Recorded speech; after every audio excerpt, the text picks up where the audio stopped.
ನಮಸ್ಕಾರ. ನ್ಯೂಸ್ ಕಡಬ ವೀಕ್ಷಕರಿಗೆ ಸ್ವಾಗತ. 2026ರ ಕೇಂದ್ರ ಬಜೆಟ್ ಮಂಡನೆಯಾಗಿದ್ದು, ಹಣಕಾಸು ಸಚಿವೆ ನಿರ್ಮಲಾ ಸೀತಾರಾಮನ್ ಅವರು ಹೊಸ ದಾಖಲೆಗಳನ್ನು ಬರೆಯುವುದರ ಜೊತೆಗೆ ದೇಶದ ಆರ್ಥಿಕತೆಗೆ ಹೊಸ ದಿಕ್ಸೂಚಿ ನೀಡಿದ್ದಾರೆ. ಈ ಬಜೆಟ್ನಲ್ಲಿ ಆರೋಗ್ಯ, ತಂತ್ರಜ್ಞಾನ ಮತ್ತು ಮಧ್ಯಮ ವರ್ಗದ ಜನರ ಹಿತರಕ್ಷಣೆಗೆ ಹೆಚ್ಚಿನ ಒತ್ತು ನೀಡಲಾಗಿದೆ.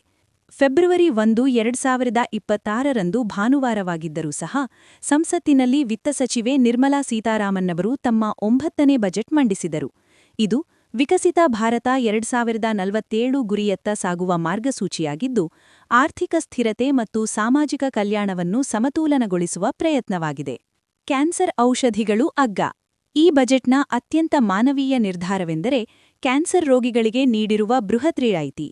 ಕ್ಯಾನ್ಸರ್ ಚಿಕಿತ್ಸೆಯಲ್ಲಿ ಬಳಸುವ 17 ಪ್ರಮುಖ ಔಷಧಿಗಳ ಮೇಲಿನ ಮೂಲ ಕಸ್ಟಮ್ಸ್ ಸುಂಕವನ್ನು ಸಂಪೂರ್ಣವಾಗಿ ರದ್ದುಗೊಳಿಸಲಾಗಿದೆ. ಇದರಿಂದ ಲಕ್ಷಾಂತರ ರೂಪಾಯಿ ವೆಚ್ಚದ ಚಿಕಿತ್ಸೆ ಈಗ ಸಾಮಾನ್ಯ ಜನರಿಗೆ ಲಭ್ಯವಾಗಲಿದೆ. ಸುಮಾರು 7 ಬಗೆಯ ಅಪರೂಪದ ಕಾಯಿಲೆಗಳ ಚಿಕಿತ್ಸೆ ಮತ್ತು ಅದಕ್ಕೆ ಪೂರಕವಾದ ವಿಶೇಷ ಆಹಾರ ಪದಾರ್ಥಗಳ ಮೇಲಿನ ತೆರಿಗೆಯನ್ನು ಕಡಿತಗೊಳಿಸಲಾಗಿದೆ.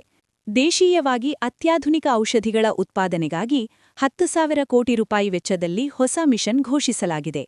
ಭಾರತವನ್ನು ಜಾಗತಿಕ ಉತ್ಪಾದನಾ ಕೇಂದ್ರವನ್ನಾಗಿ ಮಾಡಲು ಸರ್ಕಾರವು ಎಲೆಕ್ಟ್ರಾನಿಕ್ಸ್ ವಸ್ತುಗಳ ಮೇಲಿನ ಸುಂಕವನ್ನು ಕಡಿಮೆ ಮಾಡಿದೆ. ಹಾಗೆಯೇ ಮೊಬೈಲ್ ಫೋನ್ಗಳ ಬಿಡಿಭಾಗಗಳು ಮತ್ತು ಚಾರ್ಜರ್ಗಳ ಮೇಲಿನ ಆಮದು ಸುಂಕ ಇಳಿಕೆಯಾಗಿದೆ. ಮಾರುಕಟ್ಟೆಯಲ್ಲಿ ಸ್ಮಾರ್ಟ್ಫೋನ್ಗಳ ಬೆಲೆ ಇಳಿಕೆಯಾಗಲಿದೆ. ಎಲೆಕ್ಟ್ರಿಕ್ ವಾಹನಗಳಲ್ಲಿ ಬಳಸುವ ಲಿಥಿಯಂ ಅಯಾನ್ ಬ್ಯಾಟರಿಗಳ ಬೆಲೆ ಕಡಿಮೆಯಾಗಲಿದ್ದು, ಪರಿಸರ ಸ್ನೇಹಿ ವಾಹನಗಳು ಜನರಿಗೆ ಹತ್ತಿರವಾಗಲಿವೆ. ಸೋಲಾರ್ ಪ್ಯಾನೆಲ್ ತಯಾರಿಕೆಯಲ್ಲಿ ಬಳಸುವ ಗಾಜು ಮತ್ತು ಕಚ್ಚಾ ವಸ್ತುಗಳ ಮೇಲಿನ ತೆರಿಗೆ ಕಡಿತಗೊಳಿಸಲಾಗಿದೆ. ಮದ್ಯಪ್ರಿಯರಿಗೆ ಮತ್ತು ಧೂಮಪಾನಿಗಳಿಗೆ ತೆರಿಗೆ ಬರೆ. ಸರ್ಕಾರವು ಪಾಪದ ತೆರಿಗೆ ನೀತಿಯನ್ನು ಮುಂದುವರಿಸಿದ್ದು, ಅನಾರೋಗ್ಯಕರ ಅಭ್ಯಾಸಗಳಿಗೆ ಬೆಲೆ ಏರಿಸಿದೆ. ಆಮದು ಮಾಡಿದ ಮದ್ಯ ಹಾಗೂ ಕೆಲವು ಪ್ರೀಮಿಯಂ ಲಿಕ್ಕರ್ ಮೇಲಿನ ಸುಂಕವನ್ನು 1% ರಿಂದ 2% ಹೆಚ್ಚಿಸಲಾಗಿದೆ. ಸಿಗರೆಟ್, ಬೀಡಿ, ಪಾನ್ ಮಸಾಲ ಮತ್ತು ಗುಟ್ಕಾ ಉತ್ಪನ್ನಗಳ ಮೇಲಿನ ಸೆಸ್ ಹೆಚ್ಚಿಸಲಾಗಿದ್ದು, ಇವುಗಳ ಬೆಲೆ ಗಣನೀಯವಾಗಿ ಏರಲಿದೆ. ಅಗ್ಗ ಮತ್ತು ದುಬಾರಿ ವಸ್ತುಗಳ ಪಟ್ಟಿಗಳು ಹೀಗಿವೆ. ಅಗ್ಗವಾಗುವ ವಸ್ತುಗಳು, ದುಬಾರಿಯಾಗುವ ವಸ್ತುಗಳು: ಕ್ಯಾನ್ಸರ್ ಮತ್ತು ಮಧುಮೇಹ ಔಷಧಿಗಳು, ಆಲ್ಕೋಹಾಲ್ ಮತ್ತು ಮದ್ಯದ ಉತ್ಪನ್ನಗಳು, ಮೊಬೈಲ್ ಫೋನ್ಗಳು ಮತ್ತು ಟ್ಯಾಬ್ಲೆಟ್ಗಳು, ಸಿಗರೆಟ್, ಬೀಡಿ ಮತ್ತು ಪಾನ್ ಮಸಾಲ, ಲಿಥಿಯಂ ಅಯಾನ್ ಬ್ಯಾಟರಿಗಳು, ಆಮದು ಮಾಡಿದ ಐಶ್ವರ್ಯ ಕೈಗಡಿಯಾರಗಳು, ಸೋಲಾರ್ ಪ್ಯಾನೆಲ್ಗಳು, ವಿದೇಶಿ ಪ್ಲಾಸ್ಟಿಕ್ ವಸ್ತುಗಳು, ಚಿನ್ನ ಮತ್ತು ಬೆಳ್ಳಿಯ ಆಭರಣಗಳು, ಆಮದು ಮಾಡಿದ ಟೆಲಿಕಾಂ ಉಪಕರಣಗಳು, ವಿದೇಶಿ ಶಿಕ್ಷಣ ಮತ್ತು ಪ್ರವಾಸದ ಪ್ಯಾಕೇಜ್, ಷೇರು ಮಾರುಕಟ್ಟೆಯ F&O ವಹಿವಾಟು. ಹೊಸ ತೆರಿಗೆ ಪದ್ಧತಿಯಲ್ಲಿ ಕೆಲವು ಸುಧಾರಣೆಗಳನ್ನು ತರುವ ಮೂಲಕ ಮಧ್ಯಮ ವರ್ಗಕ್ಕೆ ಸಣ್ಣ ಸಮಾಧಾನ ನೀಡಲಾಗಿದೆ. ತೆರಿಗೆ ಪಾವತಿಯಲ್ಲಿ ತಪ್ಪು ಮಾಹಿತಿಯನ್ನು ವರದಿ ಮಾಡಿದರೆ 100% ದಂಡ ವಿಧಿಸುವ ಕಠಿಣ ಕ್ರಮ ಜಾರಿಗೆ ತರಲಾಗಿದೆ.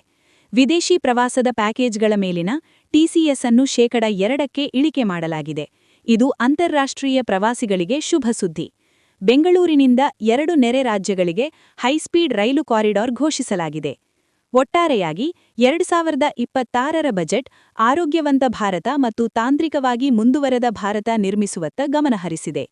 ದುಶ್ಚಟಗಳ ಮೇಲಿನ ತೆರಿಗೆ ಏರಿಕೆ ಮತ್ತು ಜೀವರಕ್ಷಕ ಔಷಧಿಗಳ ಮೇಲಿನ ತೆರಿಗೆ ಇಳಿಕೆ ಸರ್ಕಾರದ ಸಂವೇದನಾಶೀಲತೆಯನ್ನು ತೋರಿಸುತ್ತದೆ. ಇನ್ನು ಹೆಚ್ಚಿನ ಮಾಹಿತಿಗಳಿಗಾಗಿ ನಮ್ಮ ನ್ಯೂಸ್ ಕಡಬ ಯೂಟ್ಯೂಬ್ ಚಾನೆಲ್ ಅನ್ನು ಇಂದೇ ಸಬ್ಸ್ಕ್ರೈಬ್ ಮಾಡಿ.